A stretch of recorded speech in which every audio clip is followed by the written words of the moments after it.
Hai semuanya, Sawadee-krap. Semoga kabar kalian selalu baik dan juga sehat. Selamat datang di segmen analisa. Kita kembali update mengenai kasus Teng Monida. Di video kali ini kita akan bahas adalah masalah otopsi yang kalian tahu bahwa Dr. Pontip terakhir sudah mengatakan bahwa semua data-data yang dibutuhkan sebagian besar sudah berhasil diverifikasi. Hanya tinggal 2 atau 3 lagi yang masih membutuhkan laboratorium. Salah satunya adalah di bagian alat vital dari Teng Monida yang butuh proses laboratorium. Nah, di video kali ini kita akan bahas adalah apa data-data kira-kira yang telah berhasil diverifikasi, karena menurut aku ada 2 CCTV yang sangat menggambarkan kuat hubungannya antara luka-luka di Teng Monida dengan dugaan CCTV yang itu identik dengan kayaknya ada kekerasan gitu. Ada 2 CCTV yang akan kita lihat dan juga kita bahas dan akan kita bandingkan dengan luka-luka yang sudah tersebar data-datanya di internet, di mana aja lokasi luka-luka 22 titik di tubuh Teng Monida. Tapi sebelumnya, please jangan lupa subscribe channel YouTube ini. Subscribe itu gratis ya, itu ngebuat aku semangat dan juga kalian akan tidak ketinggalan informasi terupdate dari kasus Teng Monida langsung dari Thailand. Oke, yang pertama adalah ini menurut aku menarik teman-teman. Kita akan lihat adalah CCTV yang paling banyak teman-teman kirimkan ke Instagramku dan juga mention di sana adalah CCTV pada saat Teng Monida dugaannya, ini dugaan teman-teman. Dugaannya adalah Teng Monida itu dipukul. Oke, kita lihat sekali lagi ya. Cuman sekitar 5 detik. Ini video aku potong biar lebih cepat.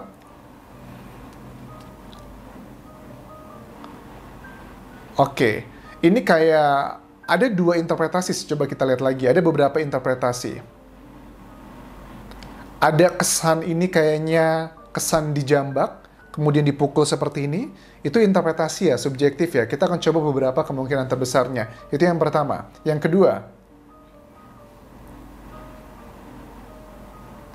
ataukah itu hanya sekedar tos aja biasa, nggak ada kekerasan, karena ini adalah sebuah data yang nggak bisa objektif 100%, butuh interpretasi. Ada lagi kemungkinan yang ketiga.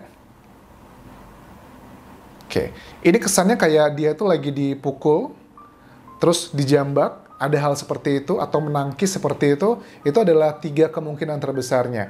Let's say, ini adalah menurut aku pada saat Dr. Pontip menyatakan bahwa tidak perlu dilakukan lagi proses pembedahan, autopsi, dan juga ada data-data untuk memverifikasi luka-luka di Teng Monida. Salah satu data yang dipakai untuk membandingkan selain beliau foto-foto kemarinnya di speedboat yang disita di kantor kepolisian Nonthaburi, aku yakin juga beliau ini membandingkan antara luka-luka Teng Monida dengan 70 CCTV yang saat ini sudah disita dan sedang diperiksa di tim penyidik. Itu juga akan diprofiling. Misalkan begini, kita ketahui ada salah satu luka dari Teng Monida, misalkan adalah di bagian kepala. Kita bahas di bagian kepala teman-teman. Di bagian kepala Teng Monida, ini kayak sebelah kiri ya, kayaknya sebelah kiri atau sebelah kanan, itu kan ada luka. Terus di pipi, luka membiru, di mata juga ada membiru. Kemudian di leher ada luka juga kayak goresan, bukan goresan ya, mungkin ini kayak kain atau kalung, hal seperti itulah. Tapi bukan, yang pasti bukan cekekan, karena kalau cekekan tipikalnya tidak seperti itu, apalagi juga kalau kalian sudah melihat foto-fotonya di internet kan. Nah, pertama adalah relationship-nya dengan video yang baru aja kita lihat di CCTV ini, jika benar itu adalah videonya Teng Monida, bahwa kayaknya ini sangat tipikal banget ya dengan luka. Kalau seandainya kita lihat tadi pada saat dipukul, jika interpretasi pertama adalah dipukul, ini kok mirip banget dengan luka yang ada di tubuh Teng Monida, tepatnya di bagian kepala. Oke, coba kita lihat lagi nih. Nah, itu kan sangat mirip banget di kepala ya. Ini nggak tahu bagian kanan atau kiri. Kita kayaknya sih antara kayaknya kiri ya, kayaknya kiri atau kanan lah. Tapi paling tidak ada di bagian kepala yang ini mirip sekali dengan luka di Teng Monida. Apakah ini hanya sekedar kebetulan ataukah ini adalah salah satu petunjuk? Karena petunjuk itu kan bisa dari CCTV, bisa juga dari otopsi, dan petunjuk itu tidak hanya rely kepada satu data, dikombinasikan ya, CCTV dengan data di otopsi itu bisa menjadi petunjuk yang jelas apakah ini sebagai sebuah fakta bahwa Teng Monida sempat dilakukan kekerasan terlebih dulu sebelum dia memang penyebab kematiannya adalah karena tenggelam ditemukan dengan pasir di paru-parunya, tapi kan apa yang membuat dia itu tenggelam dan dia tidak bisa berenang, padahal dia jago berenang, itu kan sesuatu hal yang sedang menjadi penyidikan sampai saat ini. Karena secara pribadi, masyarakat dunia pada umumnya agak nggak percaya kalau tenggelam hanya karena jatuh tenggelam dengan luka-luka seperti itu, totalnya ada 22 titik di tubuh Teng Monida. Kayaknya itu agak sangat kecil kemungkinan jika itu adalah murni karena kecelakaan. Tapi sekali lagi, dalam dunia hukum, keyakinan saja tidak cukup, harus dibuktikan dengan alat bukti yang kuat. Oke, lanjut lagi adalah di luka Teng Monida yang di pipi dan juga mata. Karena kalau aku lihat dari yang video ini kan tidak cuma sekali langsung seandainya dipukulan ya, interpretasinya mayoritas adalah dipukul gitu kan ya. Terus juga ada dijedukin gitu kan ya ke bawah. Apakah itu salah satu indikasi juga luka di mata dan juga di pipi? Karena kalau mayoritas kita di internet lihatnya adalah ini kayak kekerasan di bagian atas, kemudian dipukul di kepala, kemudian dijedukin ke mata dan juga kena pipi. Apakah itu ada relationship-nya?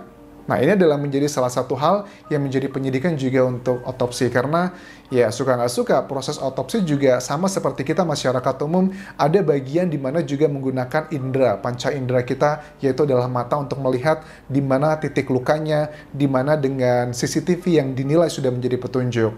Begitu.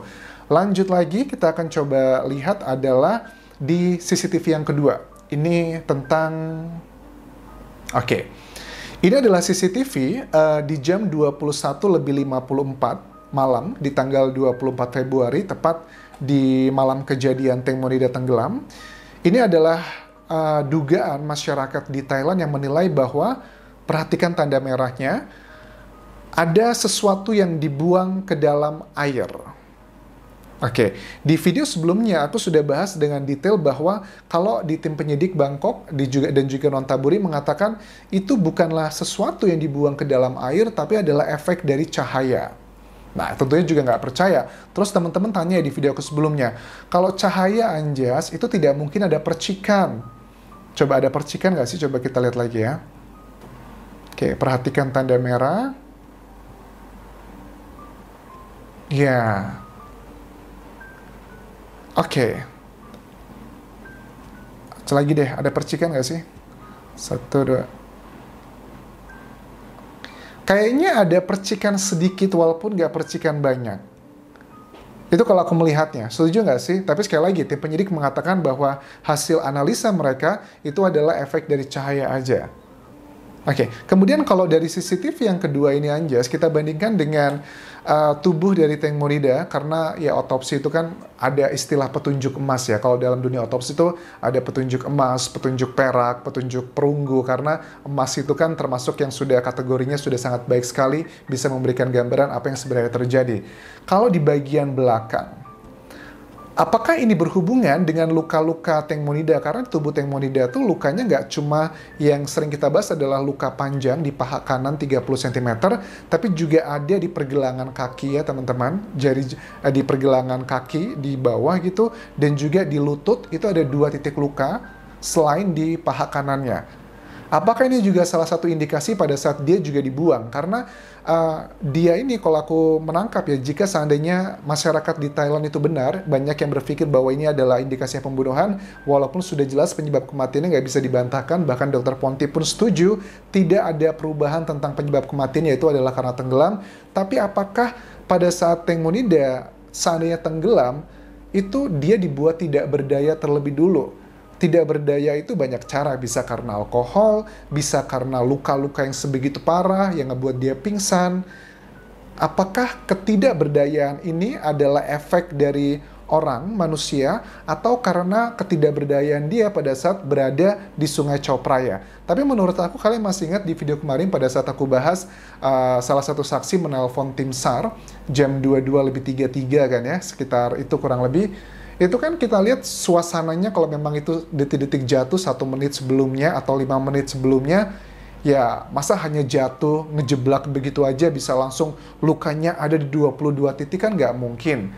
Ada, ya kalau kita ngomongin kemungkinan, adalah kemungkinan kecil, tapi kan sangat kecil sekali begitu. Kan ini nggak sesuai dengan logika berpikir manusia kan ya. Kalau kecuali kecuali Sungai Chao Phraya itu ada banyak binatang buasnya, ada buaya sih ada, tapi kan tidak seliar itu kan, atau ada ikan piranhanya. Nah itu baru kita bisa ngerti, jatuh tiba-tiba ada 22 luka-luka. Tapi kalau hanya jatuh dengan tipikal seperti itu, kita sudah lihat kan, bahkan beberapa CCTV sudah dikonfirmasi yang speedboat itu adalah benar milik dari speedboatnya POR yang dikendarai Teng Mo pada saat malam itu kan gerakannya, lokasinya, bukanlah tipikal yang bisa membuat seseorang langsung jatuh, langsung luka-luka 22 gitu. Oke, ini sangatlah menarik, sangatlah mencederai logika berpikir, karena bagi aku pribadi sangatlah mencederai logika berpikir kalau ini dibilangnya adalah murni karena kecelakaan. Aku setuju kalau data ilmiah yang mengatakan bahwa penyebab kematiannya adalah karena tenggelam. Tapi kenapa tenggelamnya? Apa yang membuat dia tidak berdaya? Apa yang membuat dia luka-luka? Itu adalah yang sedang diteliti oleh Dr. Pontip beserta tim otopsi kedua lainnya. Kalau ada yang bilang bahwa di tidak berdaya Teng Mo Nida adalah pada saat di darat, ini juga mungkin terjadi. Di darat ini bisa aja apakah di suatu tempat, ataukah bisa di atas speedboatnya juga. Kalau di atas speedboatnya juga, sayangnya kan speedboatnya sudah dibersihkan ya. Kita tidak melihat ada data-data yang cukup berarti yang bisa didapatkan dari speedboat yang saat ini disita di kantor kepolisian Nonthaburi. Seandainya tidak terjadi pelanggaran SOP, bisa langsung disita pada saat tanggal 24 Februari tersebut, aku yakin banget masih bisa banyak data-data DNA, misalnya rambut, darah, percikan, apa-apa, itu masih bisa didapatkan, dan data-data tersebut akan diintegrasikan dengan data-data lainnya, dan akan memberikan petunjuk yang sangat baik sekali, dan akan merujuk ke alat bukti yang kuat, dan menunjukkan apa yang sebenarnya terjadi. Tapi makanya ini adalah relaynya adalah kepada otopsi yang kedua nanti, 2 minggu lagi. Mudah-mudahan ada setiap hari kita mendapatkan update apa aja yang dikeluarkan, data-datanya hari ini apa, besok apa, dan itu bisa merujuk kepada fakta atau kejadian sebenarnya. Dan secara pribadi, banyak masyarakat kalian juga nggak percaya kalau ini adalah murni karena kecelakaan. I think that's all yang bisa aku bahas mengenai video kali ini. Terima kasih sudah menonton, tinggalkan like kalian, dan juga komen di video ini apakah menurut kalian yakin ini adalah murni kecelakaan ataukah ada sesuatu di balik ini semua. Dan terakhir, follow Instagramku di Anjas di Thailand, serta subscribe channel YouTube ini. Kapun kerap semuanya. Bye-bye.